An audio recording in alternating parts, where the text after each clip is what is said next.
Vocês estão felizes por estarem aqui? Amém? Irmão, hoje nós vamos dar continuidade aqui ao estudo do livro, sem querer ser repetitivo, mas sendo repetitivo. O livro desse aqui, né, irmãos? Bênção, tá? Bênção. Você não pode passar dessa vida para outra sem ler esse livro, tá? Você não pode passar aí. É muito bom esse livro. Eu ainda não li todo não, mas excelente, irmãos. Irmãos, e hoje nós vamos falar sobre o capítulo 3, não da Bíblia, de Josué. Nós vamos falar do capítulo 3 deste livro aqui. Tá, irmãos? Vocês estão preparados para ouvir? Amém. Não ligue para quem está aqui na frente, não está? Presta atenção na mensagem, tá, irmão? Espero que essa mensagem possa tocar no coração dos irmãos e possa ser útil para alguma coisa. Às vezes eu fico pensando, sentado ali atrás, eu fico pensando, o que essa mensagem pode produzir no meu coração? Será que ela tem alguma utilidade? Claro que tem, né? Mas de que forma que ela pode fazer do Marcos um cristão um pouquinho melhor? Porque a gente sabe que isso é um ato, é um processo, não é um ato, né?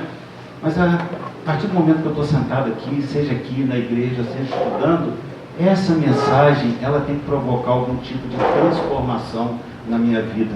E ela provoca, a partir do momento que nós nos colocamos atentos e apliquemos em nossas vidas. Concorda, irmão? Amém. Irmãos, a mensagem que eu vou trazer aqui, que é a conquista da Terra Prometida, né? E eu gosto de uma coisa sempre de falar isso aqui. Quem é o personagem central dessa história? Nós vemos aqui Josué, que o povo atribui a ele a escrita desse livro, né?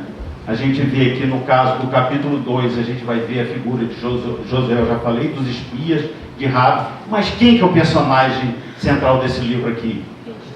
Hã? Todos concordam?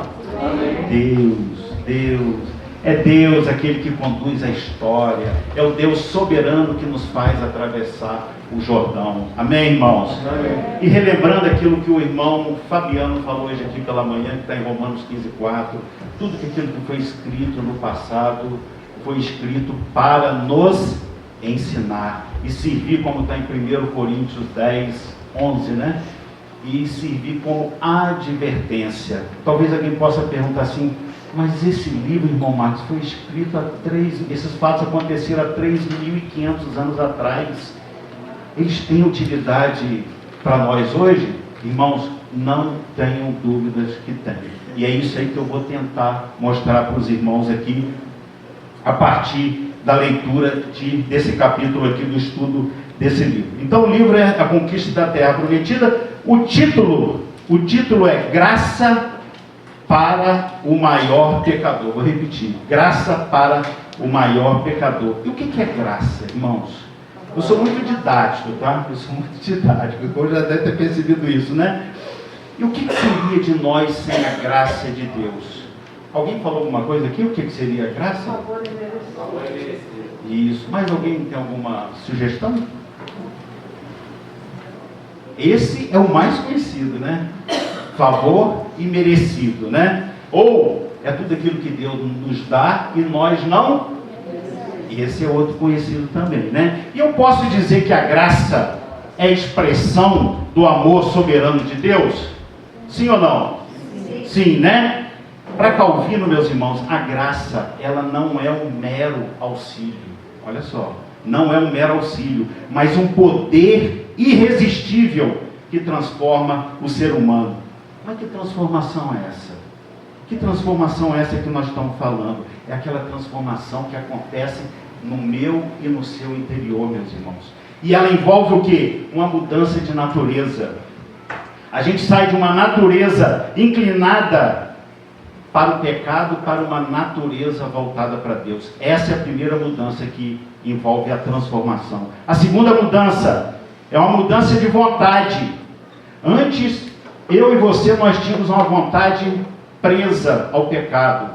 E agora nós fomos libertados para desejar a quem? A Deus. E outra mudança que envolve um novo coração.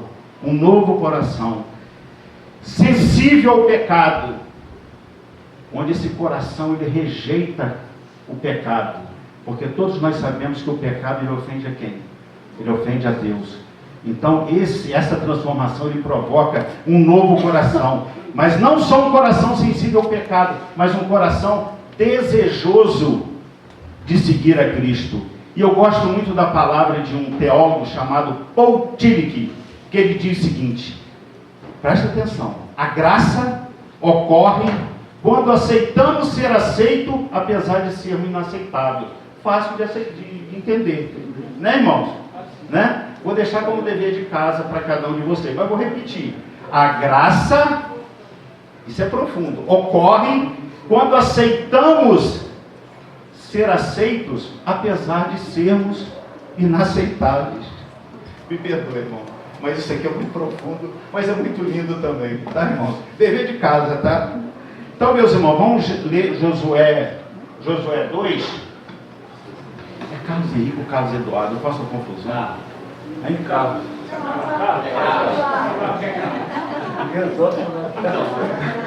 Então vamos ler até o... Vamos lá, irmãos. Então, uma coisa interessante. Então, Josué, quando a irmã Naene leu aqui, foi ontem, depois da morte de Moisés, servo do Senhor, esse falou a Josué, filho de Nun também, né? Só tem 3 pessoas no Antigo Testamento que foi chamado de servo do Senhor: Moisés, Josué, Davi e o próprio Messias. Então vamos lá. Então Josué, filho de Nun, enviou secretamente de Sitim 2 espias e lhe disse: vão examinar a terra, especialmente Jericó. Eles foram e entraram na casa de uma prostituta chamada Rabi, era o quê? Prostituta. E ali passaram a noite. Contudo, o rei de Jericó foi avisado: alguns israelitas vieram aqui esta noite para espiar a terra. Diante disso, o rei de Jericó enviou esta mensagem a Raabe: traga para fora os homens que entraram na sua casa, pois vieram espiar toda a terra. A mulher, porém, que tinha escondido os 2 homens, respondeu: é verdade que os homens vieram a mim, mas eu não sabia de onde tinham vindo. Ao anoitecer, na hora de fechar a porta da cidade, eles partiram. Não sei por onde foram, corro atrás dele, talvez os alcance. Só uma observação. O que aconteceu com a Rabi aqui? O que ela fez? Escondeu, mas... Mentiu. Tá? Nós vamos falar sobre isso. Vamos falar mentira. Rabi mentiu para proteger quem? Exatamente. Ao anoitecer, na hora de fechar a porta da cidade, eles partiram. Não sei por onde foram. Eu já tinha lido isso. Então, passa você. Ela, porém, os tinha levado para o terraço e os tinha escondido sob os talos de linho que havia arrumado lá. Os perseguidores partiram atrás dele. O exército lá de Jericó partiram atrás dele, pelo caminho que levava aos vales do Jordão. Logo que saíram, a porta foi trancada. Antes de os espias se deitarem, Rabi subiu ao terraço. Ele disse: sei que o Senhor deu a vocês esta terra. Vou repetir, tá, irmão? O que Rabi falou? Sei que o Senhor deu a vocês. Rabi falou isso, tá? Sei que o Senhor. Vocês nos causaram medo terrível. E todos os habitantes desta terra, de Jericó, no caso, estão apavorados por causa de vocês. Pois temos ouvido como o Senhor secou as águas do Mar Vermelho diante de vocês quando saíram do Egito.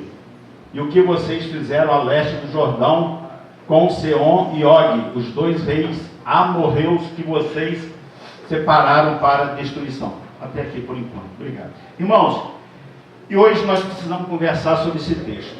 Nós precisamos falar sobre uma mulher. E o nome dela já foi falado ali, que é Rabi. Uma mulher improvável. Nós vamos chegar lá por quê? Irmãos, interessante que a gente começa o jogo da vida, vamos colocar assim, a gente começa o jogo da vida com cartas que a gente não escolheu. Você não escolheu a cidade onde você nasceu. Você não escolheu a cultura onde você nasceu. Você não escolheu seus pais e nem escolheu seus irmãos. Você não escolheu o seu nome. Você não escolheu seus pais, seus irmãos. Você não escolheu o colégio onde você iniciou os estudos. Você já começa a vida com uma série de decisões que tomaram por você. Aí vem a pergunta: será que Raabe foi prostituta porque queria? Porque ela escolheu? Não precisa responder, tá, irmão? Ou aconteceu que as cartas da vida chegaram até ela desta forma? Raabe tinha pais, Raabe tinha irmãos, Raabe não tinha o que inicialmente? Filhos. Ela não tinha filhos. Acredita-se que Raabe sustentava a família dela. E a gente sabe que naquela época, você arrumar uma atividade remunerada era extremamente difícil. Né, Rogério? Extremamente difícil. Mas Raabe era uma pessoa que era oprimida pela sua posição social e pelo seu trabalho. E na primeira oportunidade que Raabe teve, ela não teve nenhum amor pelo seu povo. Raabe foi uma traidora do seu povo, irmão? Foi. Ela foi uma traidora do seu povo. Por quê? Porque ela não entregou os espias para o rei de Jericó. Ela não pensou na sua comunidade, porque sua comunidade a afligia. Ela não tinha amor por aquele povo. Por quê? Porque o povo onde ela estava em Jericó era um povo mau, idólatra e rebelde. Mas ela ouviu falar de um Deus, além do Jordão, que abriu o mar vermelho. Isso nós lemos aqui. Raabe nem cita os seus deuses de Jericó. Eu acho que se esses deuses tivessem importância para Raabe, ela os defenderia. Se por um lado você não decidiu muita coisa quando você nasceu, você não decidiu seus pais, seus irmãos, seu nome, com o tempo a vida vai levando a gente para um outro lado, que agora eu e você nós temos que decidir. Isso aí não tem como. São escolhas que nós fazemos. Conta essa história de um pai bêbado que teve 2 filhos, gêmeos. E um dia esse pai morreu. O pai era bêbado, rancoroso, batia nos filhos. E passou o tempo, esses 2 filhos, cada um foi para a sua cidade diferente, né? E aí, um parente distante chegou para ver como é que estavam esses meninos. No caso, eles já eram adultos, né? Esse parente estava com saudade dele. Aí ele foi no primeiro irmão. E chegando lá, ele viu aquele irmão na sarjeta. E ele ficou impressionado com ele. A pessoa estava totalmente destruída, acabada. E ele perguntou: por que você chegou nesta situação? E ele respondeu: também com o pai que eu tinha, o que você esperava que eu fizesse? O que é que ele fez depois? Esse parente logo em seguida foi visitar o outro irmão. E para surpresa dele, quando chegou nesse outro irmão, ele estava casado, tinha filhos, era uma pessoa bem sucedida. E o parente fez a mesma pergunta: como você conseguiu escapar da situação que você vivia? Sabe qual foi a resposta do outro? Também com o pai que eu tinha. Você esperava o que eu fizesse? Entenderam, irmãos? Entenderam? Irmãos, são atitudes, escolhas que transformam a nossa vida. Hoje nós temos vários jovens aqui, adolescentes aqui, presentes aqui. São atitudes, são escolhas que vocês vão fazer que vão definir a vida de vocês. Se vocês fizerem escolhas certas, vocês terão resultados positivos. Concordam comigo? Amém. Agora, se vocês fizerem escolhas erradas, qual o resultado esperar para vocês? Resultados negativos. Então, escolham da melhor maneira. Prosseguindo aqui, irmãos, então o Evangelho, irmãos, não vem somente para te salvar, mas para que você tenha uma vida transformada, com um novo recomeço. E aí você não precisa mais repetir os erros que porventura seu pai teve. Você pode gerar uma nova família, uma nova história. As cartas que você recebeu não precisam ser reproduzidas. Agora você pode decidir e ter uma vida diferente. Agora é Raabe que vai ter que decidir. O que Raabe vai ter que decidir? Ou ela entrega os espias para Jericó, ou então ela devolve os espias para o acampamento de Israel, são e salvo. E ela tem que decidir isso rápido, rápido. Você não escolheu as cartas que você nasceu, mas você pode escolher as cartas que você vai terminar a sua vida. Irmãos, eu acredito que quando nós lemos esse capítulo 2 aqui, algumas perguntas podem surgir na nossa mente, tá? Tipo, por que Deus expulsa gente de uma terra para dar a outra nação? Aí vem a segunda pergunta: Deus é mau, irmãos? Deus é injusto? Ele está expulsando os cananeus para dar a terra a Israel? Por que ele fez isso, irmãos? Quem não conhece vai dizer: não, esse Deus é mau, esse Deus é injusto. Calma, irmãos, nós vamos ver logo mais à frente, tá? Deus não é mau e nem Deus é injusto. E no caso de Raabe, Deus aprova mentira? Raabe mentiu ou não mentiu aqui, irmãos? Deus aprova mentira? Não. E se for para ajudar alguém? Calma, irmãos. Controla a ansiedade. Irmãos, acho que foi mês passado, estava lá no YouTube, lá teve um rapaz que colocou lá, né? Falando que Deus é mau, porque Deus ordenou a matança de não sei quantas pessoas, não sei o quê. Pessoa na sua ignorância, não lê a palavra, desculpe o termo, vomita essas coisas às vezes na internet, né? Versículo 1. A gente viu no versículo 1 aí, sobre a questão de Jericó, né? Pensa Jericó, irmãos. Jericó era o portão de entrada para Canaã. Era o portal. Era a via que daria acesso à conquista de outras cidades. E qual era a terra prometida, irmãos? Pode falar, fala. Canaã. Mas Canaã era o quê? Era uma cidade? Era uma região? Nós vamos tentar explicar isso aqui, tá, irmãos? Canaã. Porque a gente ouve, como é que é aquela musiquinha de Canaã? Caminhando eu vou. Como é que é? Vou parar por aqui, não é minha praia, né? Irmãos, Canaã é uma região, né? E nessa região você tem várias cidades-estados, cidade-estado, independentes, com reino próprio, com autonomia, é assim. Vou fazer uma comparação aqui, o pastor me corrija se eu estiver errado. Como se você tivesse o estado do Rio, você tem Nova Friburgo, você tem Carmo, você tem Cordeiro. Entende o que eu estou querendo falar? Vamos dizer que Canaã fosse o estado do Rio, né? E essa cidade-estado. Jericó seria uma delas. É BD, tá, irmãos? Me perdoe, mas é palestra, não é pregação, não é mesmo, pastor? Então, meus irmãos, vamos explicar como que surgiu esse nome Canaã. Noé teve quantos filhos? 3. Cã? Isso aí, Cã, Sem e Jafé.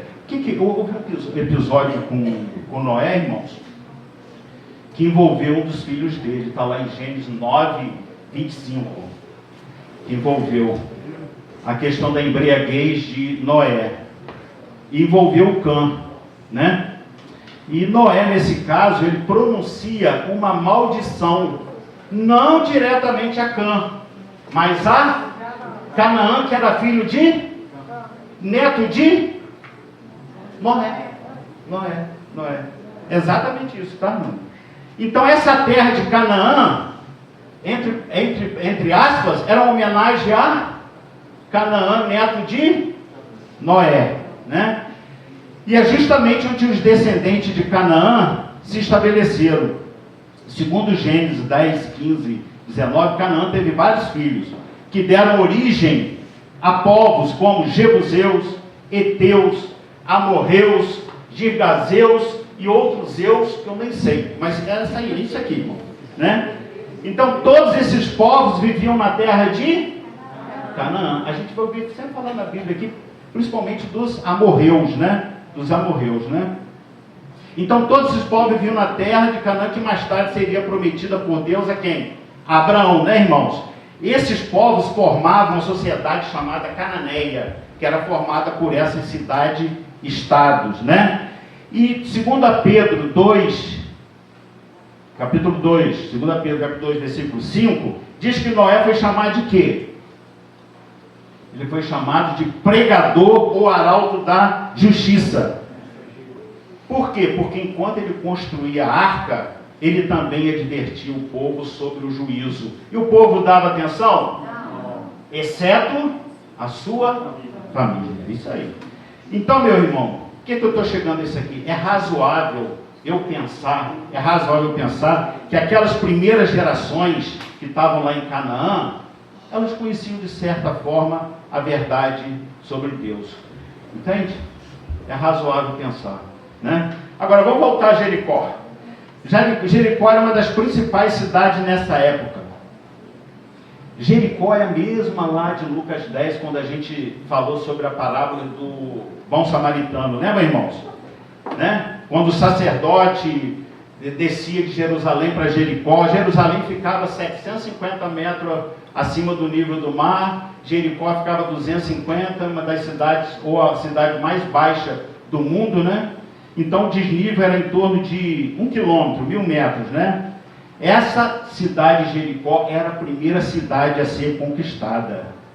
Mas também, como eu falei, a avenida, o espaço através do qual a nação de Israel iria conquistar a terra de Canaã, né? Agora, pensa em Jericó. Jericó era cercada por muros. Quando eu falo em Jericó, vocês estão pensando mais ou menos em quantos habitantes que tinha Jericó? Alguém falaria o número aí? 200 mil? Alguém? Não é igual aquela melancia não, tá, irmãos? É só para a gente, mais ou menos aí. Alguém? Mais, menos? 50. 50? Então tá, a gente vai ver já já. Então, imagina essa cidade que era cercada por muros.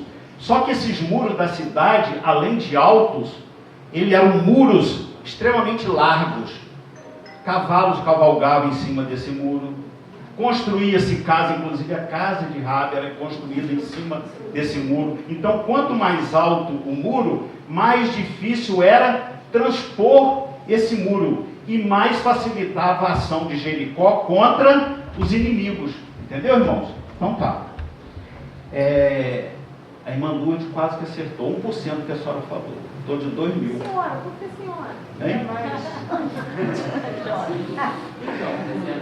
Então, meus irmãos, hein? 60 mais?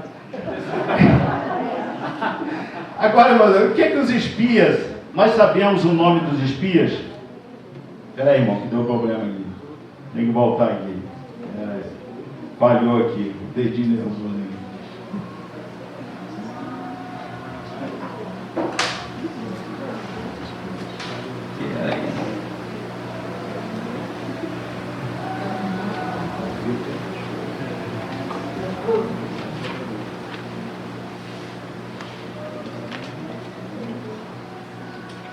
Desculpa aí, irmão. Isso acontece só ao vivo mesmo. Então, meus irmãos, esses espias, ninguém sabe o nome deles, né? O que eles foram fazer em Jericó? Espiar, né? Isso era comum naquele tempo, né? Eles foram lá investigar a estrutura da cidade, para ver quais eram os pontos fracos e fortes daquela cidade. Isso fazia parte de toda a ação militar, né? Não era exclusiva de Israel, né? Mas, um detalhe, como eu falei que a cidade era cercada por grandes muros, eles queriam, segundo alguns comentaristas, principalmente ver a questão do abastecimento d'água. Por quê? Porque se eles fizessem um cerco na cidade durante vários dias, ou semanas, o que ia comprometer? O abastecimento d'água. E esse povo ia ficar também com o quê?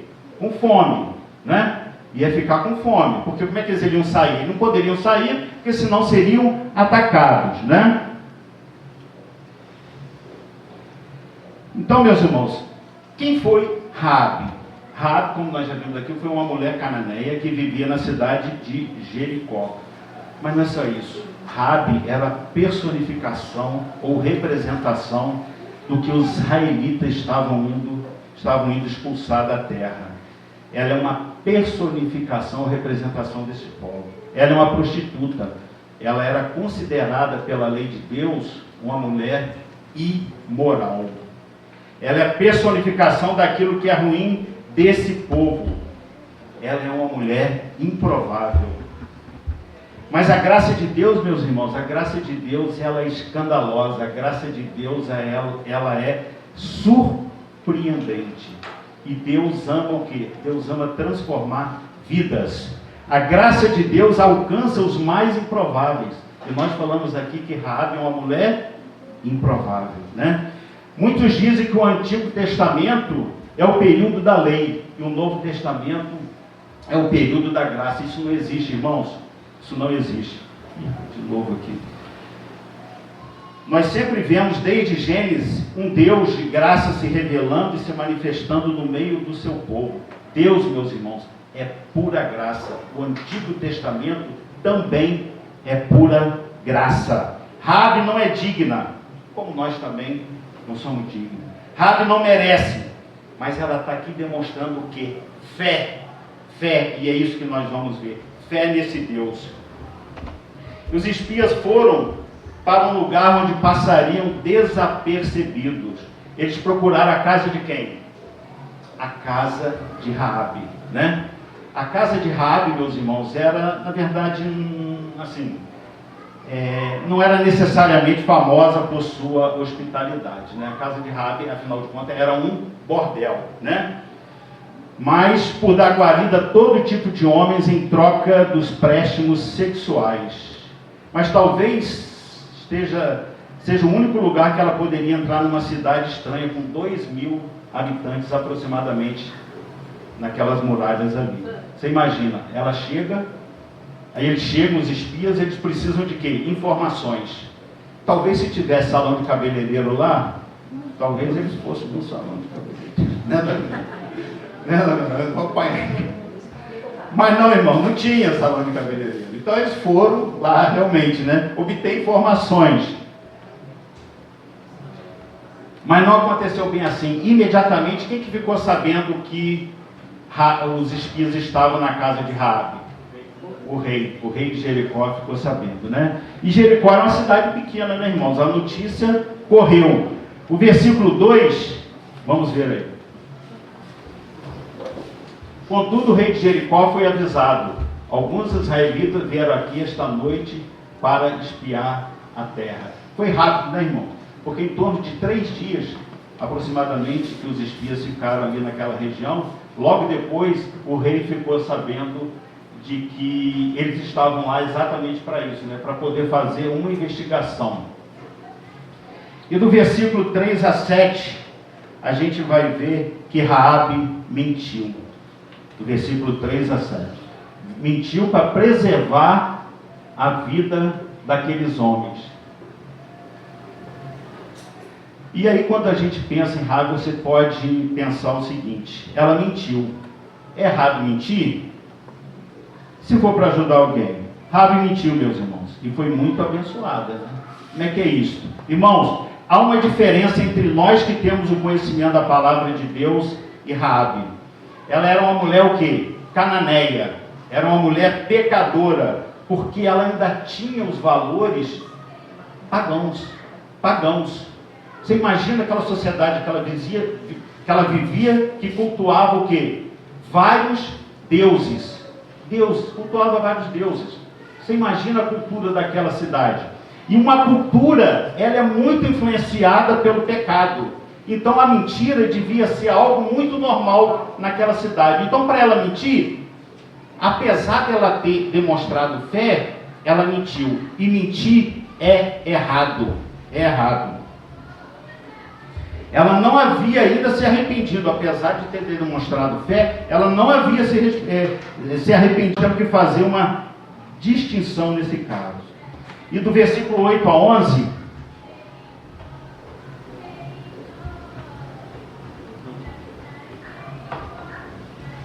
antes de os espias se deitarem, Raabe subiu ao terraço. Pode passar o 9. E disse: sei que o Senhor deu a vocês esta terra. Vocês nos causaram um medo terrível, e todos os habitantes desta terra estão apavorados por causa de vocês. Pois temos ouvido como o Senhor secou as águas do Mar Vermelho diante de vocês quando saíram do Egito, e o que vocês fizeram a leste do Jordão com Seom e Og, os dois rios amorreus. Está vendo os amorreus ali, ó?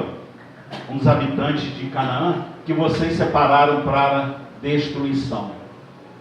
Quando soubemos disso, o povo desanimou completamente, e por causa de vocês todos perderam a coragem, pois o Senhor, o seu Deus, é Deus em cima nos céus e embaixo na terra. Olha Raabe declarando isso aqui: o seu Deus é Deus em cima nos céus e embaixo na terra. Uma mulher cananeia pagã declarando isso do nosso Deus, irmãos. Isso é maravilhoso, irmãos. Por quê? Que histórias são essas que ela tinha ouvido? De um Deus que atravessou o Mar Vermelho, de um Deus que humilhou Faraó lá no Egito, e que eles recebiam um pão do céu, e que Deus estava sempre habitando no meio desse povo.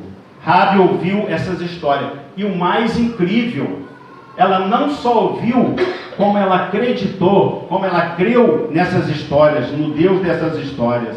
Algo, meus irmãos, aconteceu no coração de Raabe. Ela começou a ter fé, mas ela começou a ter fé, uma fé que iria salvá-la. Essa fé que irá transformar a vida dela a tal ponto que ela vai ser incluída onde, irmãos?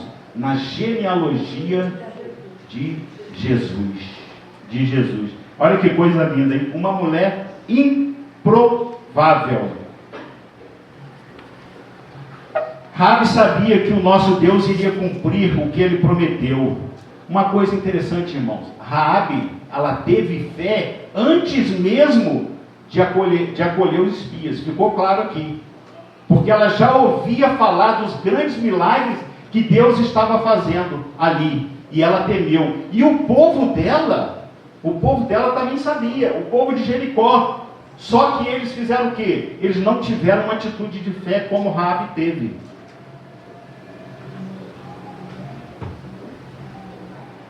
Quando ela faz essa declaração: eu sei que vosso Deus é Deus em cima no céu e embaixo na terra. A gente vê que essa declaração, meus irmãos, ela é muito mais do que uma atitude de sobrevivência ou algo para garantir a manutenção, a subsistência dela e toda a família.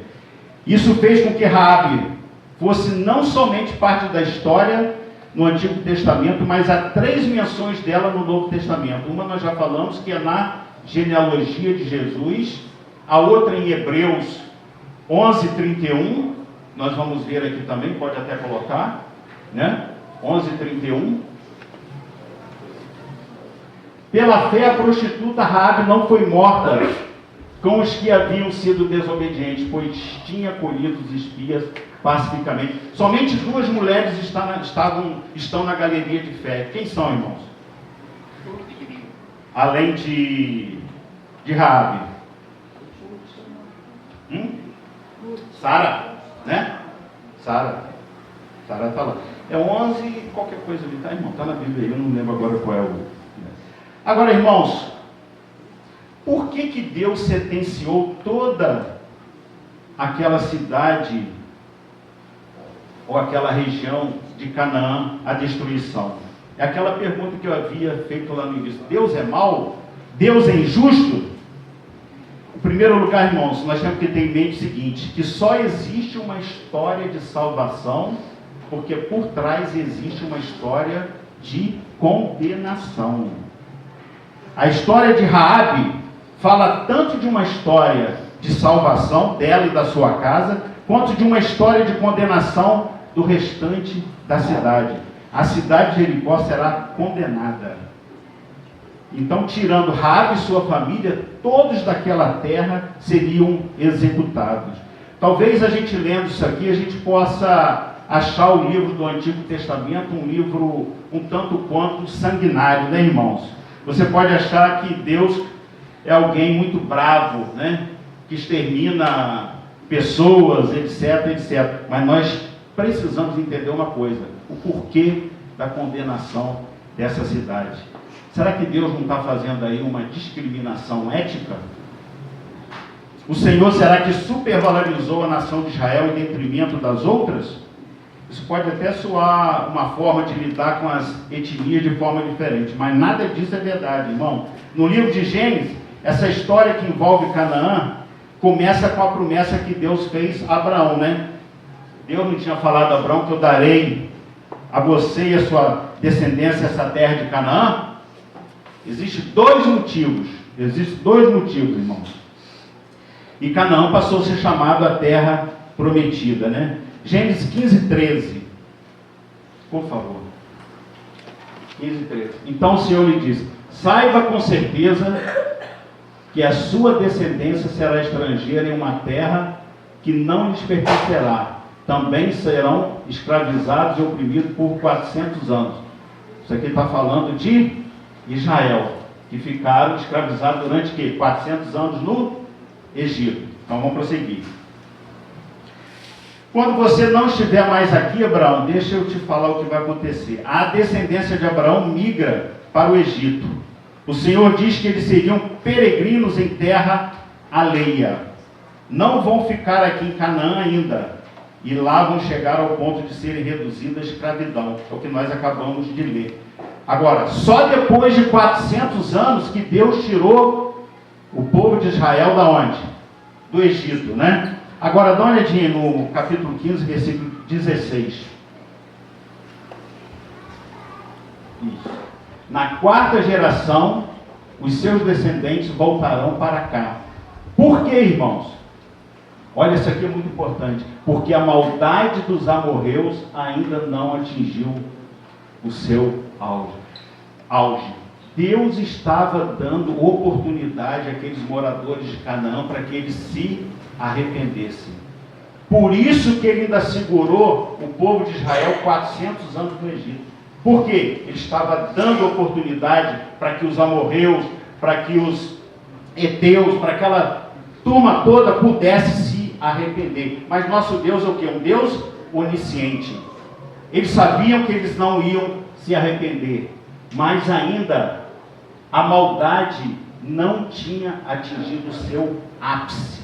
E Deus estava esperando. Somente depois de 400 anos, Deus disse o seguinte: basta, basta. Deus está dizendo: eu vou dar essa terra a você, porque o povo que aqui está se recusa a se dobrar diante de mim, dos meus princípios. Mas mesmo com tanta rebeldia até agora, eu ainda tenho 400 anos de longanimidade para eles. Como o nosso Deus é um Deus paciente e longânimo, porque o interesse deles é que todos os povos, né, se acheguem a Ele, obedeçam a Ele os seus princípios. Sabe por que ainda, irmãos, Deus não pode entregar a terra antes? Por que Deus não entregou a terra antes? Porque a medida da maldade dos amorreus ainda não se encheu.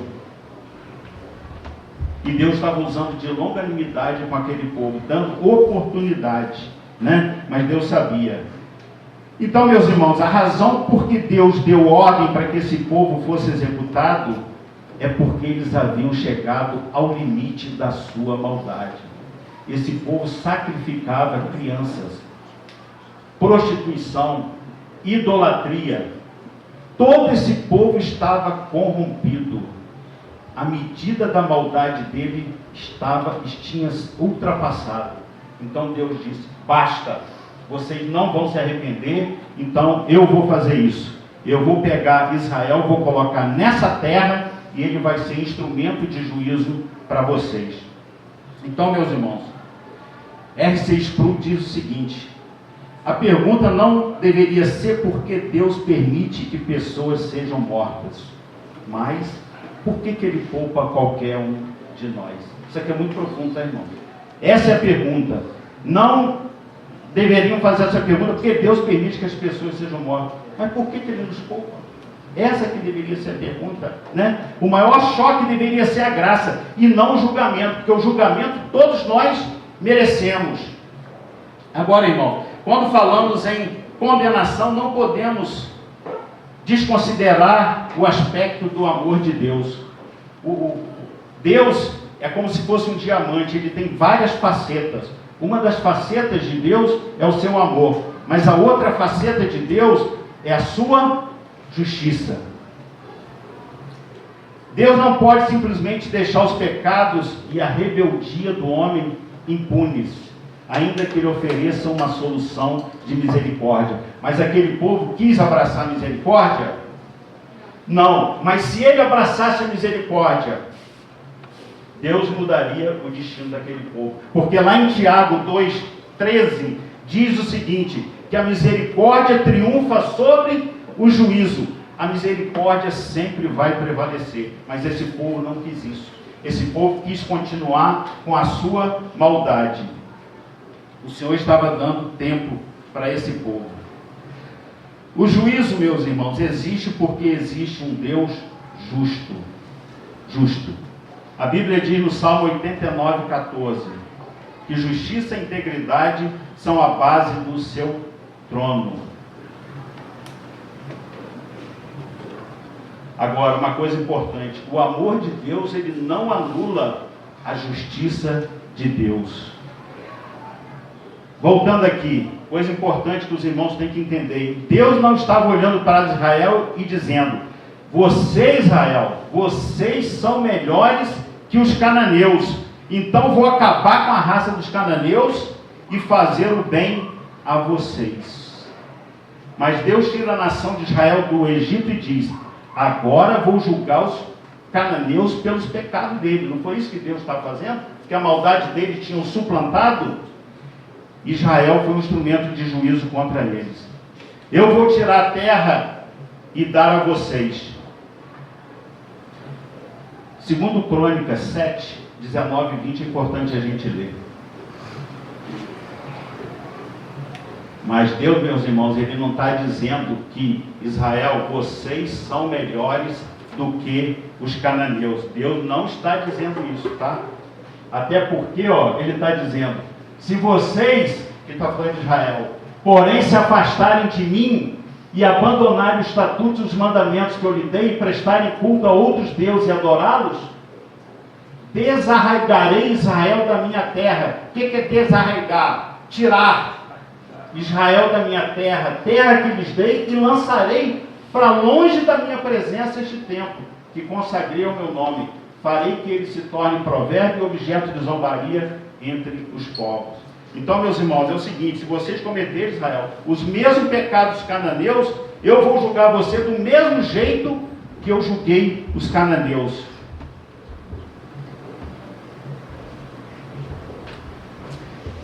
Irmãos, como eu falei, o sonho de Deus é sempre envolver todos os povos.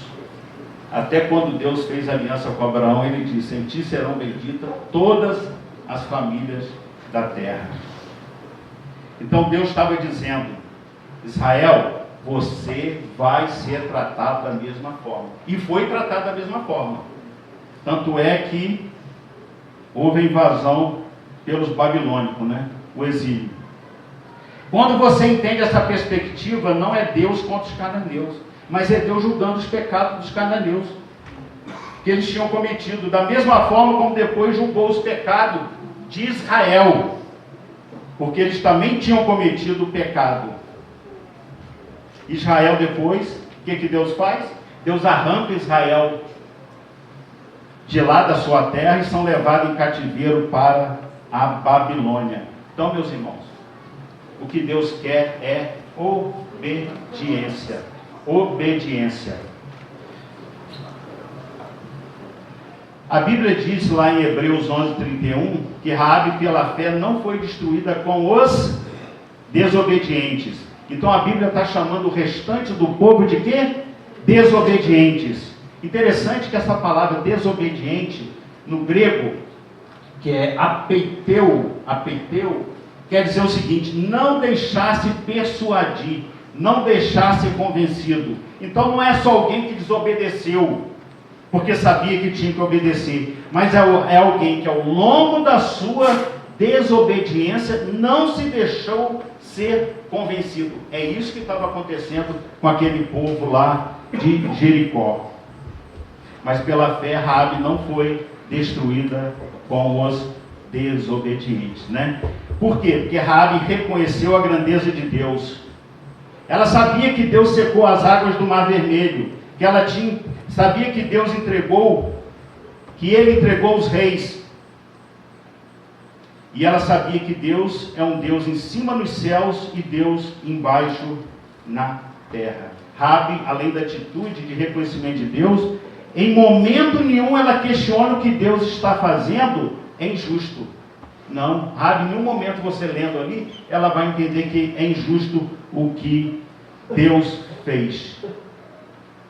E essa mulher, meus irmãos, ela consegue acreditar que há salvação. E ela se posiciona em fé e recebe salvação para si e toda sua casa. Em Tiago 2:25, diz que Raabe foi justificada pelas obras. O que a palavra do Senhor está dizendo?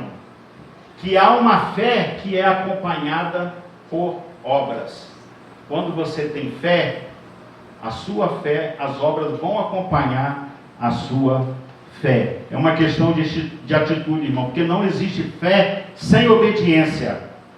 A própria não obediência é uma anulação da própria fé. Assim como em Hebreus, que nós vimos ali 11, valoriza a fé de Raabe, esse que nós lemos aqui em Tiago 2, e vai valorizar a obediência de Raabe. Então, meus irmãos, terminando aqui para depois a gente ir para a aplicação, essa mulher não mudou só a sua história, a história da sua família. Ela mudou o curso da sua posteridade. Mateus 1,5, por gentileza. O que aconteceu com Raabe, meus irmãos? Ela foi salva, juntamente com a sua família, né? Raabe depois casou com quem?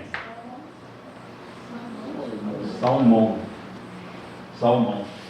que gerou um filho chamado Boaz. Casou com quem? Aquela do livro de Ruth, que gerou, cuja mãe Obed gerou Jessé. Agora pode prosseguir. Jessé gerou o rei Davi. Davi gerou Salomão, cuja mãe tinha sido mulher de Urias, e chegou aonde? No rei Jesus.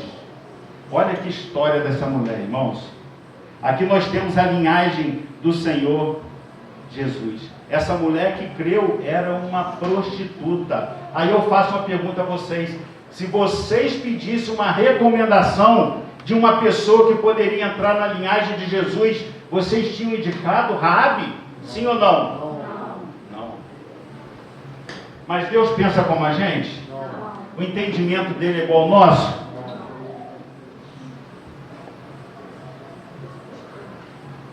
Aí são questões que envolvem soberania, né? Nós somos limitados no nosso pensamento, né, irmãos? Mas Deus sabe, Ele conduz a história da melhor maneira. Então, Raabe, Romanos 8:1 diz que nenhuma condenação há para que estão em Cristo Jesus. E aí, terminando aqui, antes da aplicação, eu digo o seguinte: salvação, irmãos, não é somente se livrar da condenação, mas é ser parte da família de Deus. Amém, irmãos? Amém. A aplicação que a gente pode fazer aqui, e está muito baseado na graça de Deus na vida de Raabe, tá? Irmãos, isso aqui é muito importante, porque muitas vezes a gente pode descartar pessoas porque a gente acha que aquela pessoa é muito improvável, como Raabe era improvável.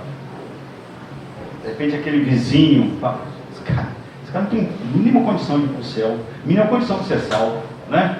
Aquela pessoa ali não tem a mínima condição. Irmãos, não façam isso, não julguem, porque aquela pessoa pode ser um improvável ou uma improvável como Raabe era. Paulo era improvável? Zaqueu era improvável?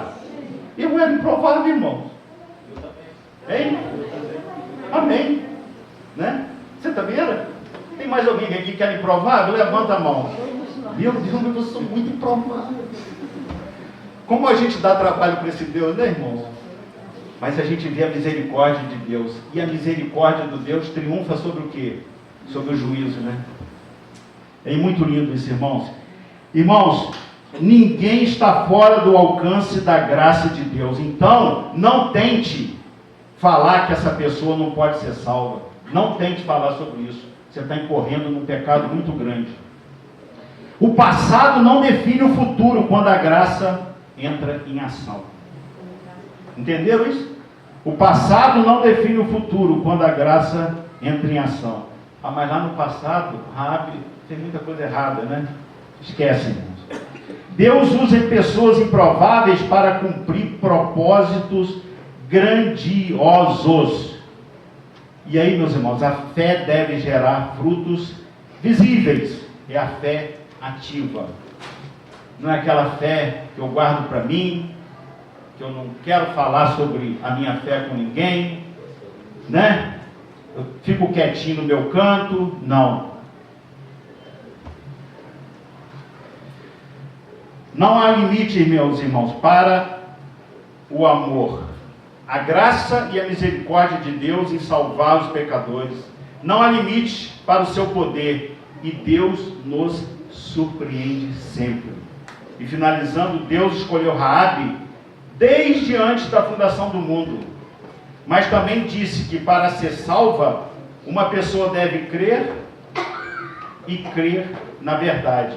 Contudo, para que ela creia na verdade, alguém tem de ir lá e proclamar essa verdade. Essa é a mensagem desse texto de hoje aqui, irmãos. Espero que os irmãos, se os irmãos guardaram uma frase de tudo aquilo que eu falei aqui, às vezes um pouquinho apressado, um pouco desconexo, me perdoe, mas se irmão guardar uma frase aqui e aplicar a vida de vocês, eu acho que eu cumpri um pouquinho o que Deus me colocou aqui. Tá, irmãos? Amém? Amém.